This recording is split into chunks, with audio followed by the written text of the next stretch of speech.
AKTU के exams के लिए अभी भी यूट्यूब के रैंडम वीडियोस देख रहे हो? मुझे भी वही प्रॉब्लम थी। फिर मैंने डाउनलोड किया यूनिक सीरीज ऐप जो AKTU के सिलेबस के हिसाब से बना है। अब हर सब्जेक्ट एकदम इजी लगता है। यहाँ मिलते हैं जो वीडियो लेक्चर्स, नोट्स और प्रीवियस ईयर पेपर्स, सब AKTU सिलेबस के अकॉर्डिंग। बेस्ट पार्ट, पहली परचेज पे 20% ऑफ भी है। बस कोड यूज करो, सेव 20। डाउनलोड करो अभी unique series app, smart students की choice. Hello everyone, I hope आप सभी लोग अच्छे होंगे एंड सब लोगों को बहुत प्यार से जो हमारा सिलेबस चल रहा है, बहुत प्यार से जो हमारा कोर्स चल रहा है, सब्जेक्ट चल रहा है, आप लोगों को अच्छे से समझ में आ रहा होगा। Which is nothing, it's database management system, जिसको हम अपना इन शॉर्ट DBMS भी बोलते हैं। तो as you guys already know, थोड़ा सा लिखने में यहाँ पे मैं अभी थोड़ा कम लिखूंगी एंड थोड़ा लाइटनिंग इशू हो सकता है, बट प्लीज़ आप थोड़ा कंप्रोमाइज़ कर लीजिएगा। जो आपकी बार मैं ज़्यादा बोलूँगी, मैं आपको बता दूंगी कि हम कब लिखना शुरू करेंगे साथ के साथ, जिससे आप नोट्स बनाते जाएं। बिकॉज देखो, ये नोट्स तो आप लोगों को मिलेंगे, डोंट वरी अबाउट इट। ये आपका बहुत कंसाइज, मतलब बहुत बड़े फॉर्म में मिलेंगे। बट जब एग्जाम्स हो रहे होते हैं तो सब लोगों को चाहिए होते हैं शॉर्ट नोट्स प्लस दीदी क्रिस्पी बातें जल्दी जल्दी पता चल जाए, राइट। तो इसलिए मैं बोल रही हूँ कि अभी जो मैं डिलीवर कर रही हूँ, अभी प्रीवियसली एक वीडियो भी मैंने ये ऐसे ही करा था, क्योंकि उससे पहले वीडियोस में मैं लिख देती थी, but don't worry, we will also go to that thing, वो भी चीज़ होगी। बट अभी कुछ इश्यूज़ के कारण नहीं हो सकती, तो इसलिए मैं बोलूँगी कि जितना मैं आप लोगों को बोल रही हूँ, राइट, जितना मैं वर्चुअली बोले जा रही हूँ, वो आप लोग साइड से अपने नोट्स भी बनाते चलिए। बिकॉज खुद के नोट्स काफ़ी हेल्पफुल रहते हैं। ठीक है, तो अब चलिए स्टार्ट करते हैं। तो ये हमारा चल रहा है यूनिट 3 का part 2। But before moving ahead, before discussing what we are going to discuss today and हमने प्रीवियस वीडियोस में क्या डिस्कस करा था, firstly let me introduce myself. This side Rashi Dagar. यहाँ पे मैं आपको डेटाबेस मैनेजमेंट सिस्टम पढ़ाने वाली हूँ, which is very important because it's a third year subject, it's your placement core subject. Yes, you heard it right, ये placement का subject है। आप लोगों को पता होगा, अभी तक मैं काफ़ी टाइम, मतलब काफ़ी बार बता चुकी हूँ। तो देखिए, ऑलरेडी हमने यूनिट 3 का पार्ट 1 कर लिया था, जिसमें हमने बात करी थी कि भैया डेटाबेस डिज़ाइंस क्या होती है। लेंदी लेक्चर्स होंगी बिकॉज कोर्स काफ़ी लेंदी है, ठीक है, एंड वीडियोस ज़्यादा हो सकती हैं एंड ज़्यादा ड्यूरेशन की होंगी, बिकॉज हम अभी थर्ड ईयर वाला सब्जेक्ट पढ़े हैं। इस पे है कि हम कोई चीज़ नहीं छोड़ सकते। We can't take risk, we don't know कि कब हमसे कौन से क्वेश्चंस किस लेवल पे पूछ लिए जाए, बिकॉज हम ये प्रिपेयर उस लेवल पे नहीं कर रहे कि जस्ट आपके college exams, we are also preparing for the interview exams. अगर आप इंटरव्यू क्रैक कर लोगे तो ऑफकोर्स कॉलेज वाले एग्जाम तो क्रैक ही कर लोगे, बट यस, इंटरव्यू में ऐसे थ्योरेटिकल क्वेश्चंस नहीं पूछे जाते, जस्ट न्यूमेरिकल, मतलब नॉट न्यूमेरिकल बट वैसे क्वेश्चंस होते हैं। बट डोंट वरी, यहाँ पे कॉन्सेप्ट तो सेम ही रहेगा ना, कॉन्सेप्ट हम सेव पढ़ेंगे and at the end of the unit we are going to discuss questions जो आपके एग्जाम्स में पूछे जा सकते हैं, how to write these questions, कैसे उन्हें अटेम्प्ट करना है। तो डोंट वरी अबाउट इट, ठीक है। तो हमने प्रीवियस वीडियो में डिस्कस करा था कि डेटाबेस डिज़ाइंस क्या होती है, काफ़ी अच्छे से हमने चीज़ें को क्लियर करी थी, एक एक चीज़ हमने काफ़ी अच्छे से समझी थी। आज का जो लेक्चर होने वाला है, किस टॉपिक पे हम बात कर रहे होंगे, आपको स्क्रीन पे दिख रहा होगा, विच इज़ नथिंग, नॉर्मलाइजेशन, जो कि काफ़ी इंपॉर्टेंट है, functional dependency and we will take introduction of the normal forms. Yes, आज हमारी ये 3 टॉपिक्स के बारे में बात होगी, तो अंदाजा लगा रहे होंगे लेक्चर्स लेंदी होगा, बट मज़ेदार होने वाले lectures, don't worry about it. तो आई होप आपको आइडिया लग गया होगा आज का लेक्चर हमारा किसके ऊपर होने वाला है, normalisation, functional dependency and the normal forms. तो without any further delay let's start our today's lecture. चलिए स्टार्ट करते हैं। सबसे पहले हम बात करेंगे अपने नॉर्मलाइजेशन की। नॉर्मलाइजेशन होता है क्या? प्रीवियस जो वीडियो थी यूनिट थर्ड की पार्ट 1, उसमें भी हमने बहुत बार टर्म आता हुआ देखा था, नॉर्मलाइजेशन नॉर्मलाइजेशन नॉर्मलाइजेशन। तो finally we are going to discuss what exactly is the meaning of the normalization, मतलब क्या होता है, ठीक है। Normalization plays a key role in database design as it boosts efficiency, consistency and accuracy. Normalization आपकी database design का काफ़ी important role play करते हैं, क्यों? क्योंकि एफिशिएंसी बढ़ा देता है, कंसिस्टेंसी बढ़ा देता है, एक्यूरेसी, मतलब चीज़ें आपकी एक्यूरेट होंगी, डेटा आपका डुप्लीकेट नहीं होगा, आसानी से आप उसको रिट्रीव कर सकते हो। तो 3 चीज़ें नॉर्मलाइजेशन बढ़ा देते हैं, एफिशिएंसी बढ़ा देते हैं, आप आसानी से उसको रिट्रीव कर सकते हो, कंसिस्टेंसी, डेटा आप आराम से उसमें इंसर्ट कर सकते हो, एंड एक्यूरेसी, कोई भी डुप्लीकेट डेटा आपका एंटर नहीं होगा। It also simplifies data management and maintenance while keeping the database flexible for future business needs. ये क्या करता है? डेटा को आसानी से मैनेज करने में भी हेल्प करता है, उनके मेंटेनेंस को, जिससे कि अगर इन फ्यूचर आपको बिजनेस के लिए अपने डेटा को रिट्रीव करना हो तो आप इजी गोइंग कर सकते हो। मतलब इन शॉर्ट क्या कि आपके डेटा को अच्छे से मैनेज करो, अच्छे से उसको अरेंज करो ऑर्डर में, जिससे कि इन फ्यूचर जब आपको रिट्रीव करना हो तो ज़्यादा दिक्कत ना हो. In simple terms, database normalization is the technique of structuring a database in a way that minimizes or removes data redundancy. देखो, डेटाबेस नॉर्मलाइजेशन आपकी कैसी टेक्निक होती है, आपका जो डेटाबेस का स्ट्रक्चर बना है उसको इस तरीके से मिनिमाइज करें, इस तरीके से हम छोटा करें, या जो हमारा रिपीटेटिव डेटा है, ये लिखा है ना, storing the same information multiple locations, जो रिपीटेटिव डेटा है उसको हटाया जाए. अब देखो, एक और चीज़ जो मैंने देखी थी, मैंने आप लोगों के कमेंट्स देखे तो उसमें बहुत सारे कमेंट्स ऐसे आते हैं कि दीदी आप पढ़ा क्या रही हो, आप तो जस्ट पीपीटी को रीड कर रही हो. देखो, पीपीटी को रीड तो मैं कर रही हूँ, बट मैं उसको एक्सप्लेन भी कर रही हूँ. ठीक है, तो वो जो है ना एक्सप्लेन वाला वर्ड, क्योंकि अगर आप कोई भी लेक्चर्स में जाओगे तो वो क्या कर रहे होते हैं, या तो व्हाइट बोर्ड पे लिख रहे होते हैं, instead of I am right, मैं यहाँ पे लिख नहीं रही, I am just virtually explaining. या फिर बहुत सी आपको वेबसाइट्स मिल जाएंगी, ट्यूटोरियल्स पॉइंट मिल जाएगा. ठीक है, बहुत सारी गीक्स फॉर गीक्स, बहुत सारी वेबसाइट्स मिल जाएंगी जहाँ पे आप लिखे हुए चीज़ें होती हैं, आप खुद भी रीड कर सकते हो. बट कुछ टर्मिनोलॉजीज ऐसी होती है, कुछ कॉन्सेप्ट ऐसे होते हैं जो समझाए बिना नहीं आते. राइट, तो प्लीज़ अपने सारे डिस्ट्रैक्शंस को दूर करिए और पूरा फोकस इधर दे दीजिए. आई एम जस्ट लाइक, मैं आपसे सिर्फ आपके 1 घंटा मांग रही हूँ, मैं भी अपना 1 घंटा दे रही हूँ, आप भी अपना 1 घंटा दो और फुल्ली डेडिकेटेड लेक्चर देखो. राइट, तो सबसे पहले हम बात करें तो नॉर्मलाइजेशन क्या है. तो नॉर्मलाइजेशन कुछ नहीं, एक ऐसा टेक्निक है जो आपका डेटाबेस के स्ट्रक्चर ऑलरेडी बिल्ड हो चुका है ना, उसके एक ऐसा टेक्निक है कि आपका उसको एक तो मिनिमाइज किया जाए स्ट्रक्चर को, या फिर जो डेटा आपका रेडुडेंसी बढ़ी, मतलब मल्टीपल जो डेटा आपका एंटर हुआ है उसको कम कर दिया जाए. जैसे क्या होगा, आपका डेटाबेस पहले अगर इतना था तो बाद में इतना हो जाएगा. क्यों? क्योंकि आपने एक तो डुप्लीकेट डेटा निकाल दोगे, राइट, और उसको मिनिमाइज करने की कोशिश करोगे. Redundant data not only makes the database unnecessarily large, but also leads to issues such as inconsistency during insert, update and delete operations. अब हमें डेटा जो मल्टीपल बार एंटर हुआ है उसको डिलीट करना क्यों इंपॉर्टेंट है? क्योंकि सिर्फ ये बड़ा जो डेटाबेस बड़ा नहीं होता, बल्कि जब हम डेटाबेस में कोई नया डेटा एंटर करने जा रहे होते हैं तो इंसर्शन, अपडेशन और डिलीशन में भी दिक्कत आती है. तो इट्स वेरी इंपॉर्टेंट कि मल्टीपल एंट्रीज ना हो किसी की. Within the relational model, there are well-defined methods known as normal form that measure how well a database is structured. Relational model में हमारे पास बहुत प्यारे मेथड्स हैं जो इसको अच्छे से और करने में हेल्प करते हैं कि आपका रिपीटेटिव डेटा ना है. उसको हम बोलते हैं नॉर्मल फॉर्म, चूँकि हम पढ़ेंगे आगे, जिससे हमारे डेटाबेस आसानी से स्ट्रक्चर होता है, वो दिक्कत नहीं आती. Specific algorithms are also available to transform a database into these normal forms. बहुत सारे मेथड्स हैं, बट हम यहाँ पे नॉर्मल फॉर्म्स के बारे में बात करेंगे. Typically, normalization involves dividing a single table into multiple smaller ones. Normalization ये मान लो जैसे कि आपके पास एक बड़ी टेबल है, आपने इसको किस में डिवाइड कर दिया? छोटी छोटी टेबल्स में डिवाइड कर दिया है. नॉर्मलाइजेशन आप इसको कह सकते हो. These tables are then linked whenever a query requires combined information, showing the database remains organized and efficient. जब कोई क्वेरी आती है जिसको इसकी कंबाइंड इन्फॉर्मेशन चाहिए होती है, तो ये क्या हो जाती है, ये आपस में मिल भी जाती हैं, जिससे कि प्रॉपर उनको क्वेरी दे पाए और बता पाए यस आपका डेटाबेस अच्छे से ऑर्गेनाइज्ड है. इन शॉर्ट, आपका नॉर्मलाइजेशन क्या है, करता ही है, आपका अगर बड़ा डेटा है तो उसको छोटे छोटे पार्ट्स में डिवाइड कर देगा, जिससे डेटा की रेडुडेंसी कम हो जाती है एंड आपका डेटा मिनिमाइज हो जाता है. बट जब आपसे क्वेरी पूछी जाती है तो सारे के सारे मिल जाते हैं एक साथ और फिर अपनी क्वेरी आपको दे देते हैं उसका आंसर. आई होप नॉर्मलाइजेशन का आइडिया लग गया होगा, कोई डाउट नहीं होगा. बहुत प्यार से मैंने समझाया, बहुत बेसिक मिनिमल लैंग्वेज इंग्लिश की, अगर एक बार आप और खुद से गो थ्रू करोगे तो आसानी से समझ आ जाएगा. तो ये मैं मान के चल रही हूँ you guys understand what exactly is normalization is. Next topic is why do we need a normalization. हमें नॉर्मलाइजेशन की क्या ज़रूरत है? अब हम वो देख लेते हैं कि हमें ये तो समझ में आ गया कि नॉर्मलाइजेशन क्या है, बट हमें क्यों नॉर्मलाइजेशन की ज़रूरत है वो हम एक बार देख लेते हैं. राइट, रुको ज़रा, अगर आपको ये सीरीज़ पसंद आ रही है तो जल्दी से जाइए यूनिक सीरीज़ का ऐप डाउनलोड करिए. लिंक आपको डिस्क्रिप्शन में मिल जाएगा. वहाँ पे आपको हर एक टॉपिक वाइज की डिटेल वीडियोस मिलनी है, प्लस PDF नोट्स भी मिलने हैं. तो वेट किस चीज़ का कर रहे हो, जल्दी से जाओ वहाँ पे जाके अपने डाउनलोड करो app. And yes, one more thing, इस वीडियो को लाइक भी करना अगर अच्छी लग रही है, हिट करो, सब्सक्राइब करो चैनल को एंड मेक श्योर आप ऐप डाउनलोड कर लो.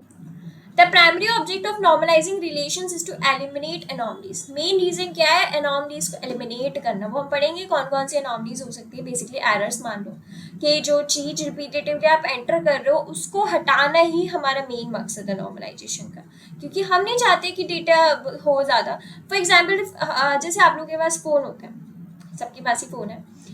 हाँ, अब क्या होता है जब स्टोरेज फुल हो जाता है तो, या फिर हमारी मम्मियाँ तो मोस्ट कॉमनली कहती है, स्पेशली मेरी मम्मी तो हमेशा मुझसे कहती है कि कितना भी टीबी स्टोरेज मतलब स्टोरेज हो उनके पास कितनी भी हो, वो हमेशा बोलेंगी कि बेटा ये ना फोटोज है फालतू की, तू डिलीट कर दे, स्टोरेज भर रहा होगा।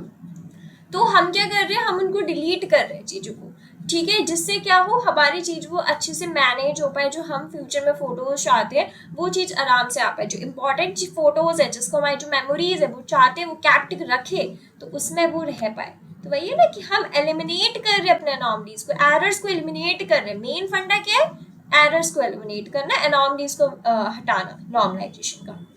If anomalies are not reduced, अगर वो reduce नहीं होंगी तो they led to the data redundancy and threatening data integrity causing more issues as the database grows। अगर नहीं होंगी तो repeated data enter होता जाएगा, फिर जो data integrity है उसको खतरा होगा, मतलब जो data के rules and regulations बनाए गए उनको खतरा होगा, जिससे कि issues बढ़ते चले जाएंगे database में। तो काफ़ी important है हटाना।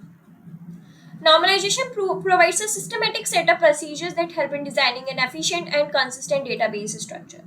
तो नॉर्मलाइजेशन हमें प्रॉपर एक रूल्स रेगुलेशंस देता है कि कैसे हम एक अच्छे डेटाबेस स्ट्रक्चर को डिजाइन करें जिससे कि ये एनॉमलीज वाली दिक्कत ना हो। अब बात कर रहे हो दीदी, अब इतनी देर से एनॉमलीज क्या होती क्या है, कितने तरीके की होती है एरर्स आपके, तो अब हम देखेंगे टाइप्स ऑफ एनॉमलीज। सबसे पहले इंसर्शन एनॉमलीज। इंसर्शन एनॉमली मतलब अगर आप कुछ नया डेटा एंटर करना चाह रहे हो तो उसमें दिक्कत हो रही है।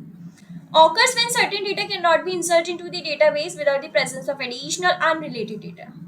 आप नया डेटा एंटर करना चाहते हो बट आप अपने डेटाबेस में एंटर नहीं कर पा रहे हो क्योंकि कुछ एडिशनल डेटा की वजह से जो आपका हटना चाहिए नहीं हटा है, या कुछ वो डेटा मिसमैच कर रहा है, right. For example in a database, आपके पास डेटाबेस है जो require every record to have a primary key. हर डेटाबेस के पास अपनी खुद की प्राइमरी की होती है। इफ अ न्यू रिकॉर्ड मतलब सॉरी हर रिकॉर्ड मतलब बेसिकली आपके पास क्या है, ये डेटाबेस है, उसमें जितने भी रिकॉर्ड्स हैं, रिकॉर्ड्स को हम क्या बोलते हैं, टेबल से उनकी प्राइमरी की होती है। अगर कोई नई टेबल बनी है और उसकी की मिसिंग है तो वो उसको इंसर्ट नहीं कर सकता है। ये एक एरर आ गया, हमारे पास डेटाबेस है, हर उसके रिकॉर्ड की उसकी की है और होनी भी चाहिए। अगर कोई नया रिकॉर्ड आपने बनाया और उसकी की मिस है तो वो इंसर्ट नहीं हो पाएगा, तो ये एरर है। तो ये कौन सी एरर है, कौन सी एनॉमली है, इंसर्शन एनॉमली। आई होप क्लियर हो गया होगा। अब हम बात करते हैं अपने दूसरे एनॉमली की, विच इज़ डिलीशन एनॉमली। मतलब सारी ऑलमोस्ट वही है, वही इंसर्शन डिलीशन वाला है बस। Happens when deleting a record leads to the unintentional loss of related data. अगर आपने जैसे एक चीज़ डिलीट करी उसके साथ साथ आपकी जो चीज़ नहीं डिलीट होनी थी वो भी हो जाए तो हम उसको बोलते हैं deletion anomaly. For example in a database of customers, आपका डेटाबेस है कस्टमर्स और उनके ऑर्डर्स का, डिलीटिंग अ कस्टमर रिकॉर्ड में also remove all the associated order details. अगर आपने जैसे आपके एक डेटाबेस बना हुआ है ये वाला जिसमें आपका क्या है कस्टमर का डिटेल्स है पूरी उनके ऑर्डर्स के साथ, बट अगर आप यहाँ पे कस्टमर्स का डिलीट करोगे तो सारे का सारा ऑर्डर्स का भी डिलीट हो जाएगा। यानी कि अगर आपने एक टेबल डिलीट करी तो उसके साथ साथ जो लिंक दूसरी टेबल थी वो भी डिलीट हो जाएगी, तो इसको हम बोलते हैं डिलीशन एनॉमली। आई होप आपको इंसर्शन एनॉमली क्लियर हो गई होगी, डिलीशन एनॉमली क्लियर हो गई होगी। काफ़ी सिंपल बेसिक सी लैंग्वेज है, बट अगर नहीं हो तो आप एक बार आराम से पढ़ लीजिएगा दोबारा, और फिर भी डाउट है तो feel free to ask me in the comment sections. Next is updation anomaly. Arises when updating data in one place does not automatically update related data elsewhere, leading to the inconsistencies। मतलब आपके जैसे database ये वाला है, इसमें यहाँ पे दो टेबल है, आपने यहाँ पे अपडेट करा अपना डेटा बट यहाँ पे वो अपडेट नहीं हुआ तो क्या आ गई, इनकंसिस्टेंसी आ गई। मतलब एक टेबल में तो आपका डेटा अपडेटेड है बट दूसरे में अपडेटेड नहीं है, तो ये कौन सी एनॉमली होगी, अपडेशन एनॉमली होगी। Example, if an employee's salary is stored in multiple records, updating it one record but not in other results in incorrect reports or the calculations। आपके पास जैसे एम्प्लॉय की सैलरी है बहुत मल्टीपल रिकॉर्ड्स में multiple tables में वो stored है, आपने एक जगह तो स्टोर कर दी बट बाकी जगह रह गई, तो वो क्या हो गई, जब आप कैलकुलेट करोगे रिपोर्ट निकालोगे तो वहाँ पे इनकन्सिस्टेंसी शो होगी। मतलब अगर आप एक जगह चीज़ अपडेट करो तो मेक श्योर दूसरी जगह भी चीज़ आप अपडेट करो, तो ये होती है आपकी अपडेशन एनॉमली। क्लियर होगी। अब एक बार थोड़ा फिगर्स के थ्रू भी आप एक बार समझने का ट्राई करो। देखो पहले नॉर्मलाइजेशन से पहले की टेबल है यहाँ पे, एम्प्लॉय डिपार्टमेंट की नॉर्मलाइजेशन से पहले की है, जहाँ पे एम्प्लॉय आईडी है, एम्प्लॉय नेम है, डिपार्टमेंट है, डिपार्टमेंट की लोकेशन है और एम्प्लॉय की स्किल्स है, ठीक है। अब उसके बाद प्रॉब्लम्स क्या है एम्प्लॉय की डिपार्टमेंट रिलेशन टेबल में, insertion anomaly. If a new department is created but no employee is assigned to it, we cannot store its location because we need an employee record to insert. Insertion anomaly क्या है, अगर आपको new department बनाना होगा तो उसके साथ कोई employ assign नहीं है तो आप उसकी लोकेशन इंसर्ट नहीं कर सकते हो, तो आपके लिए एम्प्लॉय की ज़रूरत पड़ी होगी। मतलब आपने जैसे नया आपको लोकेशन यहाँ पे डिपार्टमेंट बनाना है तो ये किसके साथ लिंक्ड है, आपके एम्प्लॉय के साथ लिंक्ड है और उनकी लोकेशंस के साथ लिंक्ड है, बिना उसके आप नहीं कर सकते हो। तो ये क्या है, इंसर्शन एनॉमली है। नेक्स्ट है update anomaly. If the location of the HR department change, अगर ये है जैसे एचआर डिपार्टमेंट की आप लोकेशन चेंज करोगे यहाँ पे तो क्या होगा, इसके साथ साथ आपको अपडेट करनी पड़ेगी मल्टीपल रोज में, अगर एक रो मिस हुई तो डेटा आपका इनकंसिस्टेंट हो जाएगा। डिलीशन नॉर्मली अगर आपने सारे एम्प्लॉयज आईटी की डिलीट करे तो आप उनकी डिपार्टमेंट इंफॉर्मेशन भी खो दोगे। डेटा रेडुडेंसी, डिपार्टमेंट लोकेशन हर एम्प्लॉय की रिपीट हो रही है। देखो यहाँ पे जैसे ये है डिपार्टमेंट, निक की एचआर है, लिली की एचआर, डिपार्टमेंट जो इन्फॉर्मेशन इन दोनों की क्या हो रही है, रिपीट हो रही है, इनकी डिपार्टमेंट लोकेशन भी रिपीट हो रही है। तो यहाँ पे क्या है, डेटा रेडुडेंसी, मल्टीपल जो चीज़ें हो रही हैं वो हो रही हैं। क्योंकि नॉर्मलाइजेशन क्या बोलते हैं, नॉर्मलाइजेशन बोलते हैं कि मैं रेडुडेंसी नहीं रखूंगा, ना ही मैं ये तीनों एनॉमलीज रखूंगा, ना ही मैं ये रेडुडेंसी रखूंगा। क्यों, क्योंकि भैया मुझे तो अपने डेटा को अच्छे से साफ सुथरा बनाना है ना। तो उसने क्या करा, नॉर्मलाइजेशन के बाद जो बड़ी सी टेबल थी उसने छोटे उसको डिपार्टमेंट्स में डिवाइड कर दिया। जैसे एक में उसने एम्प्लॉय की सारी डिटेल्स दे दी, दूसरे में उसने डिपार्टमेंट की और तीसरे में उसने एम्प्लॉय की स्किल्स की। अब अगर कुछ भी आपको इंसर्ट करोगे, कुछ भी अपडेट करोगे, कुछ भी डिलीट करोगे तो इधर इफेक्ट शो नहीं होगा। क्लियर, क्योंकि इसने क्या करा, हर एक चीज के अलग टेबल्स बना के दे दी। आई होप क्लियर हो गया होगा कि नॉर्मलाइजेशन क्या होता है, नॉर्मलाइजेशन की क्यों जरूरत पड़ी और कितने तरीके की हमारी अनॉमलीज होती हैं। क्लियर। अब जैसे यहाँ पे भी लिखा है, before normalisation the table is prone to redundancy and anomalies, जो उसकी हमने देखी। बट नॉर्मलाइजेशन के बाद जो डेटा था वो आपने लॉजिकल टेबल्स में डिवाइड कर दिया जिससे कंसिस्टेंसी रहे, अवॉइड करी रेडुडेंसी और अनॉमलीज को भी रिड्यूस कर दिया जिससे कि आपका डेटाबेस एफिशिएंट और रिलायबल रहे। करा या नहीं करा? तो आई होप आपको ये वाली चीजें क्लियर हो गई होंगी, कोई डाउट नहीं होगा। क्लियर। तो अब हम अपना नेक्स्ट टॉपिक पढ़ेंगे which is features of database normalization. अभी तक हमने देख लिया कि नॉर्मलाइजेशन क्या होता है ना, क्यों हमें ज़रूरत है, कितने तरीके की अनॉमलीज होती हैं, विद एग्जाम्पल्स सहित ऑल्सो। अब हम देखेंगे कि फीचर्स क्या होते हैं डेटाबेस नॉर्मलाइजेशन के। First, elimination of data redundancy, ये तो आपको पता ही है, रिमूव करते हैं डुप्लीकेट और रिपीटेटिव डेटा को डेटाबेस में से। Leads to the better efficiency and less storage usage, जिससे कि आपका स्टोरेज कम गिरता है, लेस यूज होता है और बेटर एफिशिएंसी होती है, आप आसानी से उसको रिट्रीव कर सकते हो। Second, ensure data consistency, prevents contradictions caused by multiple versions of the same data। जब होते हैं ना कि बहुत सारे आपका डेटा है, उसके सेम डेटा आपके एंटर किए जाते हैं तो वो कॉन्ट्राडिक्ट ना हो, उससे प्रिवेंट करती है। Maintain accuracy across all the tables, सारे टेबल्स के बीच में एक्यूरेसी मेंटेन रहे।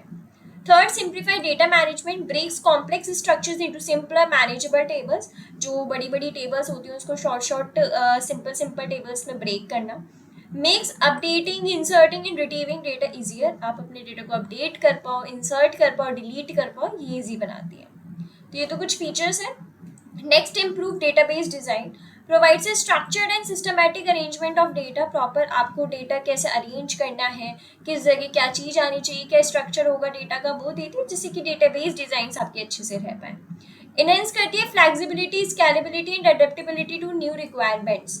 अब अगर कहीं और पे आपको डेटाबेस डिज़ाइन करना है, कैसे फ्लेक्सिबल रहेगा, कैसे न्यू एनवायरनमेंट्स में मेंटेन रहेंगे, वो चीज़ें देखना। नेक्स्ट, अवॉइड अपडेट अनॉमलीज, यही तो मेन काम है। Ensure that changes in one table do not cause errors और इनकंसिस्टेंसीज इन अदर। मैंने बताया ना, जैसे अगर आपकी एक टेबल में कुछ चेंज हुआ है तो वो दूसरे टेबल पे इफेक्ट ना डाले, ये चीज़ का ध्यान रखना। Reduces issues with insert, update and delete operations. Standardization of data, organize data into well defined tables with clear relationship. जो आपका डेटा है, अब आपको पता होगा फर्स्ट यूनिट में हम डेटा ईआर डायग्राम में करते थे, देन सेकेंड यूनिट में हमने उसको रिलेशनल टेबल में कन्वर्ट करना सीखा। तो ये जो आपका डेटा ऑर्गेनाइज हो रहा है उसको कैसे वेल डिफाइंड टेबल्स में करना है, प्रॉपर रिलेशनशिप बने, वो देखना। Ensures uniform storage and retrieve across the data base, आप आराम से उस डेटा को निकाल पाओ, यूनिफॉर्म रहे वो चीज़ें, स्टोरेज वगैरह सब चीज़ मेंटेन करना। तो काफ़ी बेसिक से थे, काफ़ी इजी थे ये।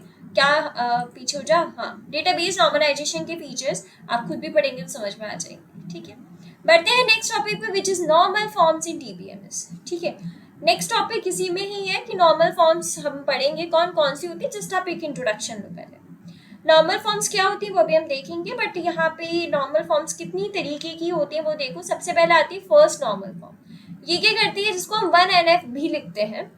डेटा जो होता है आपका स्टोर होता है tables with atomic individual values, no repeating groups. आपका जो डेटा है टेबल्स के फॉर्म में तो अरेंज होता ही होता है, और एटॉमिक वैल्यूज होती है, इंडिविजुअल वैल्यूज होती है, कोई ग्रुप रिपीट नहीं होगा, सबकी प्राइमरी यूनिक की होगी।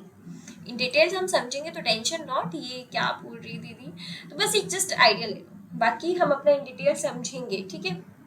गर्मी हो रही ज़्यादा, कोई नहीं। नेक्स्ट हमारी सेकंड नॉर्मल फॉर्म, जिसको हम रिप्रेजेंट करते हैं 2NF। टेबल जो होती है 1NF में, एंड ऑल द नॉन की attributes depend fully on the primary की। अब ये क्या होते हैं नॉन की एट्रीब्यूट्स, ये हम पढ़ेंगे अभी, तो टेंशन नहीं लेनी है, क्योंकि अभी हम जस्ट क्या ले रहे हैं, नॉर्मलाइजेशन का इंट्रोडक्शन ले रहे हैं, ठीक है। उसके बाद हम फंक्शनल डिपेंडेंसी पढ़ेंगे, तो ये जस्ट हम इंट्रो ले रहे हैं, तो इतनी अभी टेंशन मत लेना है क्या चल रहा है दीदी, कुछ समझ नहीं आ रहा है, बोलने लग जाओ कमेंट्स में, तो डोंट वरी। जस्ट एक बार आइडिया ले लो कि आपको बस इतना पता होना चाहिए कि कितने तरीके की नॉर्मल फॉर्म्स है, ठीक है। 1NF होती है, 2NF होती है, 3NF होती है। 3NF को हम थर्ड नॉर्मल फॉर्म को 3NF भी बोलते हैं, जो टेबल होती है 2NF में, एंड ऑल द नॉन के attributes depend only on the primary की। अभी ये छोड़ दो क्या है क्या नहीं, बस ये जानो कितनी होती है, ठीक है। फिर आती है BCNF, जिसकी फुल फॉर्म होती है boys called normal form, stronger version होती है 3NF का। देन आती है आपकी 4NF, फोर्थ नॉर्मल फॉर्म, जो डील करती है मल्टी वैल्यू डिपेंडेंसी से। नेक्स्ट आती है 5NF, which is fifth normal form, eliminates redundancy caused by joint dependencies. तो अगर मैं देखूं, इन शॉर्ट हमारी 5 नॉर्मल फॉर्म्स है, राइट। अब इस 5 नॉर्मल फॉर्म में आपके अगर आप सिलेबस में देखोगे एक एक नॉर्मल फॉर्म से हम पढ़ेंगे डिटेल में, बट अगर आपने देखा होगा एक नॉर्मल फॉर्म पिछली वाली पे डिपेंड है। जैसे सेकंड नॉर्मल फॉर्म है, इसने बोला टेबल इज इन 1NF तो होनी ही होनी चाहिए। जब थर्ड नॉर्मल फॉर्म है तो उसने बोला table is in 2NF, table तो 2NF में होनी चाहिए, तो पिछली वाली पे डिपेंड कर रही है। जब BCNF आई तो वो स्ट्रॉन्गर वर्जन आई 3NF का, यानी कि 3NF तो होनी चाहिए। देन 4NF आई तो वो स्ट्रॉन्गर और आई आपकी BCNF 3NF का। तो अगर हम एक छोटी सी कड़ी समझें, जो हम इसको नोट करें, वो क्या है कि पिछली वाली आपकी जो नॉर्मल फॉर्म्स है वो उससे कनेक्ट हो रही है, इससे कहीं ना कहीं वो चीज इससे कनेक्ट हो ही रही है, तो वो चीज हम मान सकते हैं कि नहीं। हालांकि इसका मतलब क्या है, क्या कैसे करते हैं, कैसे हम इसको समझेंगे, कैसे हम इसको सॉल्व करेंगे, डोंट वरी, हम एक एक करके देखेंगे। तो अभी हम जब पढ़ेंगे ना एक एक करके फॉर्म्स, तो हम जब वो देखेंगे तो टेंशन लेने की जरूरत नहीं है। बस अभी दिमाग में ये रखो कि नॉर्मलाइजेशन क्या हो रहा है, नॉर्मलाइजेशन का इंट्रोडक्शन ले लो। तो नॉर्मलाइजेशन में नॉर्मल फॉर्म्स एक टॉपिक है, तो उसमें कितनी नॉर्मल फॉर्म्स होती है, कितनी होती है, 5 नॉर्मल फॉर्म्स होती है, क्लियर हो गया होगा। ओके, नेक्स्ट आता है आपका एडवांटेजेस ऑफ नॉर्मलाइजेशन। नॉर्मलाइजेशन के एडवांटेजेस क्या हैं वो देखते हैं। अब वही चीजें रिपीट है, removes redundancy. Normalisation avoids storing the same data multiple times, which reduces duplication, lower the chances of inconsistencies. तो नॉर्मलाइजेशन क्या करता है, जो रिपीटेटिव डेटा होता है उसको स्टोर नहीं करता, जिससे क्या होती है, इनकंसिस्टेंसी के चांसेस कम हो जाते हैं। सेकेंड है improves data integrity. Since the data is divided into smaller, well-structured tables, each table only holds related information, leading to the more reliable and accurate data. हमें पता है कि जो बड़ी बड़ी टेबल्स को नॉर्मलाइजेशन क्या बोलता है, छोटी छोटी टेबल्स में डिवाइड कर देता है, जो क्या कर रही होती है, पर्टिकुलर चीज का ही डेटा होल्ड करती है। तो अगर आपको एक्यूरेट डेटा चाहिए, रिलायबल डेटा चाहिए, तो आप वहां से ले सकते हैं। इससे क्या होती है, डेटा इंटीग्रिटी आपकी इंप्रूव होती है। नेक्स्ट है आपके easier updates. Any change in the data needs to be made only once in a single place rather than updating it in multiple locations। अगर आपको कोई चीज चेंज करनी है तो एक ही जगह चेंज कर दो, आपको अलग अलग जगह मतलब वो आपको अपडेट करने की जरूरत नहीं है, क्योंकि आप अलग अलग जगह रखोगे नहीं अपना डेटा, दैट्स व्हाई। नेक्स्ट है flexible querying. With normalized tables users can run queries using different conditions as the data is well organized and can be connected through relationship joins. अगर आपकी टेबल्स नॉर्मलाइज्ड होंगी तो आप queries कहीं भी किसी भी कंडीशंस पे लगा सकते हो, क्योंकि आपका डेटा तो प्रॉपर वेल स्ट्रक्चर्ड फॉर्मेट में है। तो जिस चीज के ऊपर आपको क्वेरी लगानी है आप लगा सकते हो आसानी से। नेक्स्ट है consistency across systems. Normalization ensure uniform and consistent data, making it easier to integrate various application that rely on the same database. अब हमें पता है नॉर्मलाइजेशन का जो डेटा होता है वो वेल ऑर्गेनाइज्ड होता है, आप उसको आसानी से रिट्रीव कर सकते हो, तो आप मल्टीपल एप्लीकेशंस के साथ उसको यूज कर सकते हो। ठीक है, तो ये कुछ एडवांटेजेस है नॉर्मलाइजेशन के। अब हमने कुछ एडवांटेजेस देखे हैं तो कुछ हमें डिसएडवांटेजेस भी पता होने चाहिए। तो अब हम देखेंगे डिसएडवांटेजेस क्या होते हैं नॉर्मलाइजेशन के। अब हम देखेंगे अपने disadvantages of normalization. Normalization can sometimes lead to the performance issues since queries may require multiple joins which can slow down execution time. कभी कभी performance issues हो जाते हैं क्योंकि जो queries होती हैं उसमें हमें multiple locations पे जाके निकालनी पड़ती हैं, तो इस मारे थोड़ा execution time slow लग जाता है। Breaking data into several smaller tables may cause a loss of a context as retrieving meaningful information often needs extra joins. जब आप बड़े डेटा को छोटे छोटे टेबल्स में तोड़ते हो, जब आपका थोड़ा सा डेटा में भी लॉस हो सकता है, क्योंकि जब आप कोई भी मीनिंगफुल इन्फॉर्मेशन रिट्रीव करते हो तो हमें मल्टीपल जॉइंट्स लगाने पड़ते हैं, क्योंकि अगर आपको एक बड़ी इन्फॉर्मेशन चाहिए तो छोटे छोटे पार्ट्स को मिला के तो बनेगी ना, that's why. Applying normalization efficiently demands a solid understanding of database design concepts and normalization rules. अगर आपको अच्छे से normalization लगाना है तो आपको अच्छे से understanding होनी चाहिए database design की और normalization के rules की, कैसे लगाना है, क्या database designs होती हैं, each and everything. The process can make database structure more complex, particularly when the data model isn't clear or normalization is done incorrectly. थोड़ा प्रोसेस आपके डेटाबेस स्ट्रक्चर का कॉम्प्लेक्स हो सकता है जब आपका या तो डेटा मॉडल ढंग से नहीं है या फिर नॉर्मलाइजेशन अच्छे से नहीं लगे, तो थोड़ा सा आपका डेटाबेस का जो स्ट्रक्चर है वो कॉम्प्लेक्स हो सकता है। तो ये थे हमारे कुछ डिसएडवांटेजेस नॉर्मलाइजेशन के। आई होप आपको समझ में आए होंगे। तो यहाँ पे हमारा पहला टॉपिक खत्म होता है, which is nothing, it's our normalization. I hope clear हो गया होगा। बढ़ते हैं नेक्स्ट टॉपिक में, which is functional dependency. Functional dependency क्या होता है? Function dependency happens when one attribute, which we also call columns, or a set of attributes uniquely determines another attribute. मतलब function dependency क्या होता है? या तो एक कॉलम या फिर बहुत सारे कॉलम्स यूनिकली आइडेंटिफाई कर दे, डिटरमाइन कर दे, बता दे दूसरे कॉलम को, हम क्या बोलते हैं? Functional dependency. मतलब जैसे आपकी ये टेबल है, टेबल ढंग से नहीं बनी है बट कोई नहीं,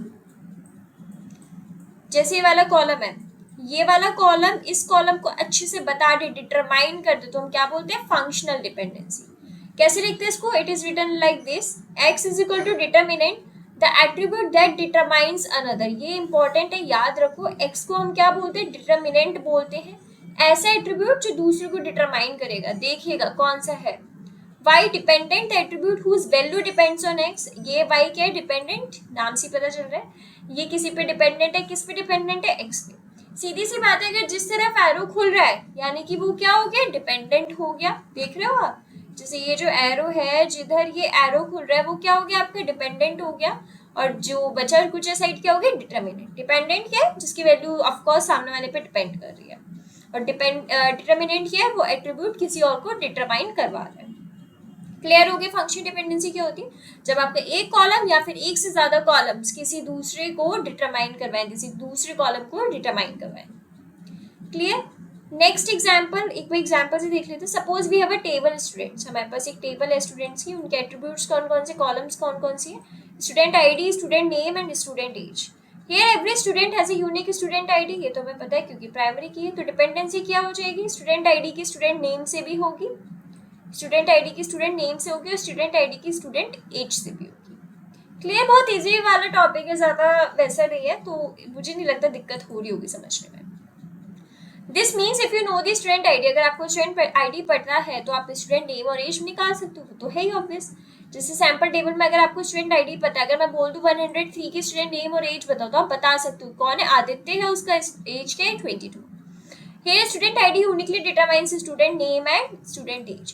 I hope आप लोगों को फंक्शनल डिपेंडेंसी क्लियर हो गया होगा, जिसको हम इन शॉर्ट एफडी भी बोलते हैं। अगर फिर भी डाउट है तो आप मुझसे आराम से पूछ सकते हो। क्लियर? ये चार्ट है, फ्लो चार्ट। जैसे क्या है, x को हम क्या बोलते हैं? डिटरमिनेंट बोलते हैं, y को डिपेंडेंट।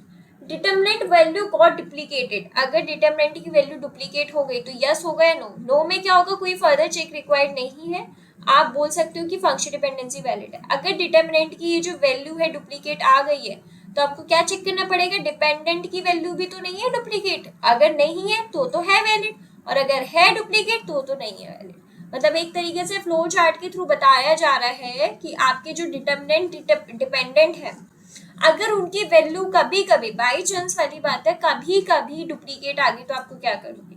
अगर डिटर्मिनेंट की वैल्यू डुप्लीकेट आ रही है तो सबसे पहले दो ही ऑप्शन होंगी, या तो होगी या नहीं होगी, नहीं होगी तो कोई बात नहीं, कोई चेक की जरूरत ही नहीं है। बट अगर है तो आप चेक करो जो डिपेंडेंट है उसकी वैल्यू तो डुप्लीकेट नहीं है, या तो होगी या नहीं होगी, अगर नहीं हुई तो ठीक है वैलिड है, अगर है तो वो फंक्शन डिपेंडेंसी वैलिड नहीं है। आई होप क्लियर हो गया होगा सब बच्चों को। बट अगर डाउट हो तो आप मुझसे आराम से पूछ सकते हो, डाउट आराम से क्लियर कर सकते हो। How to represent function dependency in DBMS, अब हम इसको रिप्रेजेंट कैसे करेंगे सामने वाले के सामने, ये देखते हैं। फंक्शन डिपेंडेंसी में पता लिखते हैं ऐसे, एक्स को हम बोलते हैं डिटर्मिनेंट और वाई को बोलते हैं डिपेंडेंट, लेफ्ट हैंड साइड और राइट हैंड साइड भी। और ये पता है इसका मतलब भी क्या होता है, एट्रीब्यूट जो दूसरे को डिटरमाइन करते हैं और जिसकी वैल्यू डिटरमाइंड होती है। क्लियर है? तो और एग्जाम्पल से एक और बार एग्जाम्पल से देख लो, जैसे एम्प्लॉइज टेबल है, उसके एट्रीब्यूट्स क्या होंगे, employee ID, first name, last name. तो हमें पता है फंक्शन डिपेंडेंसी क्या होगी, एम्प्लॉय आईडी से फर्स्ट नेम और लास्ट नेम होगी। अगर किसी को एम्प्लॉय आईडी पता है तो वो अच्छे से तुरंत बता देगा कि इसका फर्स्ट नेम क्या है और लास्ट नेम क्या है, ये तो पता है। अगर हम जेनरिक केस देखें जहाँ पे टेबल के एट्रीब्यूट्स है एक्स वाई जेड, तो फंक्शन डिपेंडेंसी में पता है ये एक्स वाई से जा रही हो जेड, अगर हमें x की वैल्यू पता है तो हम यूनिकली y और z की वैल्यू डिटरमाइन कर सकते हैं। ये है क्योंकि बेसिक मैथ्स वाला क्वेश्चन है, हाँ कर सकते हैं। तो यही है आपका कि कैसे रिप्रेजेंट करोगे, बेसिक है, कुछ ज्यादा नहीं है, इसलिए टॉपिक्स ना बहुत छोटे छोटे हैं बट इंपॉर्टेंट भी है। नेक्स्ट आते हैं टाइप्स ऑफ फंक्शन डिपेंडेंसी, इसकी भी टाइप्स होती हैं, अब हम इसकी टाइप्स के बारे में बात करेंगे। कुछ की टाइप्स है, फर्स्ट होती है आपकी tribal functional dependency. A function dependency is considered tribal if the dependent attribute is already a part of the attribute set that determines it.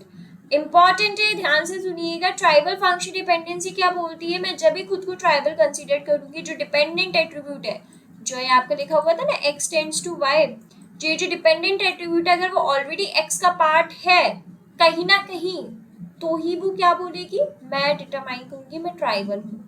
और नॉन ट्राइबल जस्ट अपोजिट है, क्या बोलती है, when the dependency extends to y exists and the attribute y is not a subset of x, भाई ये ना part का मतलब सबसेट ही होता है, तो हम उसको बोलते हैं नॉन ट्राइबल। मतलब फॉर एग्जांपल अगर जैसे यहाँ पे x की मेरी वैल्यूज दे रखी है 2, 3 और 5, थोड़ी राइटिंग सही नहीं आ रही समझना, और y दे रखा है अभी के लिए 2, तो 2 तो इसका पार्ट है, यानी कि अभी के लिए क्या बोल दूंगी मैं, ट्राइबल है। अभी के लिए ट्राइबल है। बट अगर मैंने यहीं पे बोल दिया 20 तो उसका पार्ट नहीं है, तो अब मैं क्या बोलूंगी कि भैया ये हमारे क्या है, ये हमारी है नॉन ट्राइबल, ये क्या है, नॉन ट्राइबल। क्लियर हुआ? ट्राइबल के नॉन ट्राइबल के बहुत इजी है, जो आपकी डिपेंडेंट है क्या सबसेट आ रहा है, ये क्या सबसेट है आपकी डेटा उसकी जो आपकी डिटरमाइन कर रहे हैं, अगर है तो ट्राइबल है, और अगर नहीं है तो क्या है, नॉन ट्राइबल। क्लियर? नेक्स्ट है आपकी मल्टी वैल्यू डिपेंडेंसी, जो हम आगे और पढ़ेंगे अच्छे से। This type of dependency occurs when at least 3 attributes are involved. अभी तक तो हम 2 एट्रीब्यूट्स देख रहे थे, मल्टी वैल्यू में क्या होगा, जब आपके 3 एट्रीब्यूट्स इन्वॉल्व होंगे, वो भी एटलीस्ट कम से कम 3 तो होने ही चाहिए। Say x, y, z. For a given value of x, there can be multiple values of y and multiple values of z, and the sets of y and z remain independent of each other. अगर कोई value है x की तो उसकी multiple values हो सकती है y और z की, बट y और z आपस में डिपेंड नहीं होंगे, वो अलग अलग होंगे। ठीक है, तो मल्टी वैल्यू डिपेंडेंसी क्या है, एटलीस्ट आपके पास 3 एट्रीब्यूट्स होने चाहिए स्टार्ट करने के लिए, और अगर है जैसे x, y, z, अगर x आपका डिपेंड हो रहा है y और z पे, तो y और z आपस में डिपेंड होने चाहिए।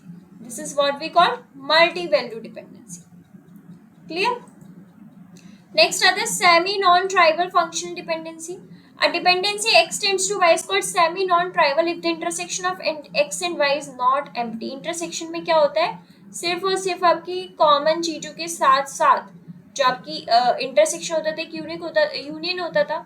यूनियन में क्या होता था, आपकी कॉमन चीज तो आती थी, बट उसके साथ से एक्स्ट्रा भी आ जाती है। इंटरसेक्शन में क्या होता है, सिर्फ कॉमन चीजें आती है। अगर आपके इंटरसेक्शन x और y का खाली नहीं है, कुछ ना कुछ वैल्यू आ रही तो हम उसको बोल देंगे भैया वो सेमी नॉन ट्राइबल है।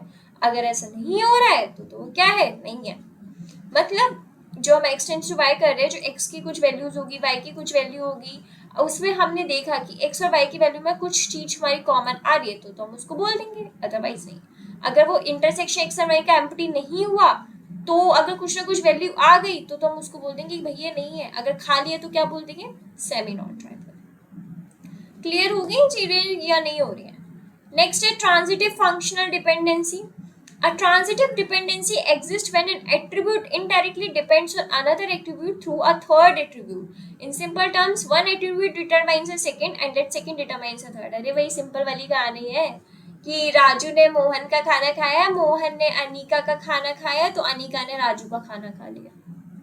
मतलब जैसे आपके पास एक एट्रीब्यूट ये है, एक एट्रीब्यूट ये है, एक ये, उसने इसका खाया, उसने इसका खाया, तो इसने किसका खा लिया, इसका खा लिया। मतलब one attribute determines a second, ये दूसरे को बता रहा है, और सेकंड क्या कर रहा है, डिटरमाइन कर रहा है आपके तीसरे को। ये क्या होती है, transitive function dependency. Transitive functions पढ़े होंगे बचपन में, वही वाली चीज है, और ज्यादा बड़ी नहीं है। क्लियर हो गई होगी? तो यहाँ तक हमने पढ़ लिया हमारे types of function dependency. I hope clear हो गए होंगे। ठीक है, फिर हम अपने चलते हैं नेक्स्ट टॉपिक पे, जो कि है benefits of function dependency. Benefits क्या है पता तो होनी चाहिए, अगर हम कोई चीज पढ़ रहे हैं तो उसके बेनिफिट्स क्या है। तो function dependency provide several important benefits for managing data in database system. बहुत सारे बेनिफिट्स होते हैं, हम एक एक करके देखते हैं। फर्स्ट, एलिमिनेट्स रिडंडेंसी, हर किसी का एक ही बेनिफिट है। It minimizes unnecessary repetition of data which helps to save storage space and keeps the database clean. वही ना, डुप्लीकेशन एंट्रीज डिलीट कर देता है जिससे कि आपका स्टोरेज बच जाए। Second, enhances data accuracy and consistency. By reducing duplication, structuring information properly, function dependency ensures that the stored data is reliable, uniform and trustworthy. जब आप डुप्लीकेट डेटा रिमूव कर देते हो तो जो डेटा बचा है वो प्रॉपर, कंसिस्टेंट हो, रिलायबल और ट्रस्टवर्दी हो, तो ये काम हमारा कौन करता है, फंक्शन डिपेंडेंसी करता है। Third, lowers chances of errors. Organized data reduces mistakes in records and makes updating or managing information more straightforward. अब जो आपका ऑर्गेनाइज डेटा होता है वो मिस्टेक्स को रिड्यूस कर देता है, जिससे कि जब भी आप डेटा को अपडेट करोगे या इन्फॉर्मेशन मैनेज करोगे तो आपको इधर उधर भटकनी नहीं पड़ेगा, जस्ट स्ट्रेट फॉरवर्ड होगी, जाइए और जाके अपना डेटा रिट्रीव कीजिए। नेक्स्ट है improves efficiency and the cuts cost. Since data is well structured, data आपका प्रॉपर्ली ऑर्गेनाइज्ड है तो आप उसको आसानी से रिट्रीव कर सकते हो, प्रोसेस कर सकते हो क्विकली, जो कि आपकी प्रोडक्टिविटी को बूस्ट करेगा क्योंकि आपको इधर उधर भटकना नहीं पड़ रहा, एंड रिड्यूस करेगा आपके एफर्ट्स को and cost of handling information. जो कॉस्ट आपको हैंडल करने में लग रही है, जो आपके एफर्ट्स हैं, वो सब रिड्यूस होंगे। Next, established clear rules. अब कुछ क्लियर रूल्स भी इस्टेब्लिश करेगा। Function dependency helps to define rules and constants for storing and accessing data. जब आप स्टोर करते हो, डेटा को एक्सेस करते हो, तो कुछ रूल्स बनाता है which help us to support data organization and management। Better data को आप ऑर्गेनाइज कर पाओगे, क्योंकि अगर कोई रूल्स नहीं होंगे ना तो कोई कैसे भी डेटा स्टोर कर रहा है, कैसे भी रिट्रीव कर रहा है, तो ये काम नहीं चलेगा। तो प्रॉपर एक रूल्स होते हैं। 6, detect flaws in database design. It makes it easier to spot issues such as missing or scattered data, which helps in correcting poor design and maintaining data integrity।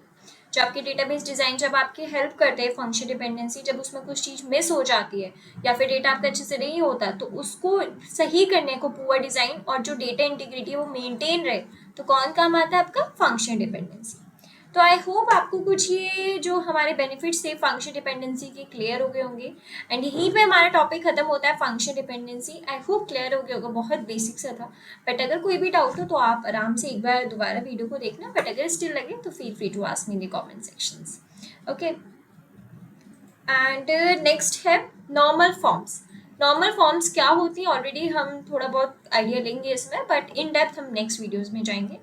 अब जैसे नॉर्मलाइजेशन क्या है थोड़ा देख लेते हैं, ऑलरेडी हम पढ़ चुके हैं। Normalization DBMS in database management system, normalization method use to organize data in a logical and efficient way. पता है आपको, डेटा को अच्छे से ऑर्गेनाइज वे में और अच्छे से एफिशिएंट वे में उसको मैनेज करना। इसका मेन गोल होता है रिड्यूरेंसी को मिनिमाइज करना, अवॉइड करना इशूज जैसे कि इंसर्शन, अपडेशन और डिलीशन वाली anomalies. The process works by dividing large complex tables into smaller, more structured tables। इसने कॉम्प्लेक्स वो भी बताया कि पहले तो बता दिया नॉर्मलाइजेशन क्या होता है, ये भी बताया कि काम कैसे करेगा। बड़े बड़े टेबल्स को छोटे छोटे पार्ट्स में डिवाइड करते हो, स्ट्रक्चर टेबल्स में, एंड उनका जो डिफाइन करते हो क्लियर रिलेशनशिप्स बिटवीन देम। मतलब बड़ी टेबल है, आपने इसको छोटे छोटे पार्ट्स में डिवाइड किया, छोटे छोटे पार्ट्स में आपस के बीच में क्या रिलेशनशिप बन रहा है वो भी डिफाइन करते हो। This ensures that the data is not duplicated unnecessarily and improves both the integrity and the performance of the database system. अगर मैं इन शॉर्ट बोलूँ तो क्या है कि नॉर्मलाइजेशन क्या कर रहा है, आपके डेटा में जो मिनिमाइज कर रहा है रेडुडेंसी को और इफिशिएंसी बढ़ा रहा है और जो एनॉमलीज वाली चीज़ है वो हटा रहा है, राइट। एंड कोई भी डेटा आपका डुप्लीकेट ना आ जाए सब कुछ, और जो आपका जो बड़ा डेटा है उसको छोटे छोटे पार्ट्स में डिवाइड करना, कैसे वो आपस में लिंक्ड है, क्या रिलेशनशिप गैदर हो रहा है, यही तो आपका नॉर्मलाइजेशन है और उसका काम है। अब जैसे इसने बताया सबसे पहले 1NF होता है, then 2NF, then 3NF, then BCNF, जो कि हम पढ़ेंगे, इसको आपके सिलेबस में है, एक करके हम पढ़ेंगे।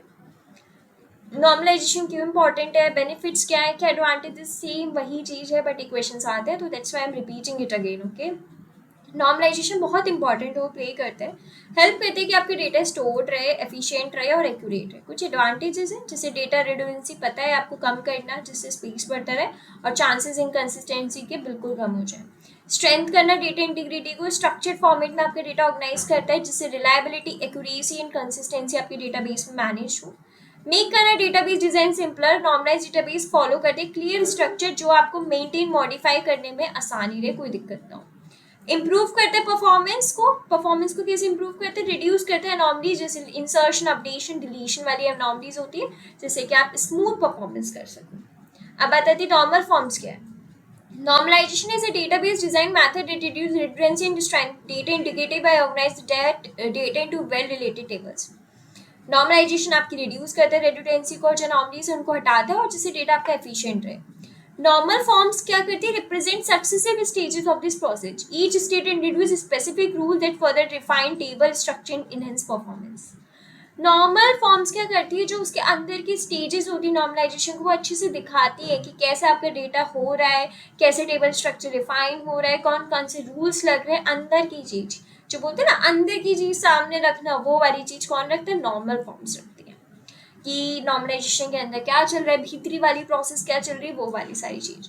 हालांकि हमने देखा कि 1NF क्या होती है, 2NF क्या होती है, 3NF क्या होती है, वो हम डिटेल्ड पढ़ेंगे नेक्स्ट वीडियो में। Okay, so yes, this is all for today. I hope आपको आज का लेक्चर अच्छा लगा होगा, कोई भी डाउट नहीं होगा। बट यस, अगर कोई भी डाउट है तो आप मुझसे आराम से पूछ सकते हैं। मैं पहले यही बोलूँगी कि वीडियो को गो थ्रू करो आराम से, बट अगर कोई भी स्टिल डाउट लगे तो feel free to ask me. यहाँ पे हमने बहुत काफ़ी अच्छे अच्छे टॉपिक्स पढ़े, विच इज़ नथिंग, नॉर्मलाइजेशन क्या होता है, फंक्शन डिपेंडेंसी क्या है, नॉर्मल फॉर्म्स क्या होती हैं। आगे हमारे जो लेक्चर होंगे हम पढ़ेंगे कि उसमें 1NF क्या होता है, 2NF क्या होती हैं, 3NF क्या होती है, BCNF क्या है, सब कुछ हम आराम से पढ़ेंगे। तो बने रहिए लेक्चर्स के साथ और मुझे बताइए कि आपको क्या चीज़ समझ में नहीं आ रही, और अगर सबसे अच्छी चीज़ जो समझ में आए वो भी मुझे बताइए।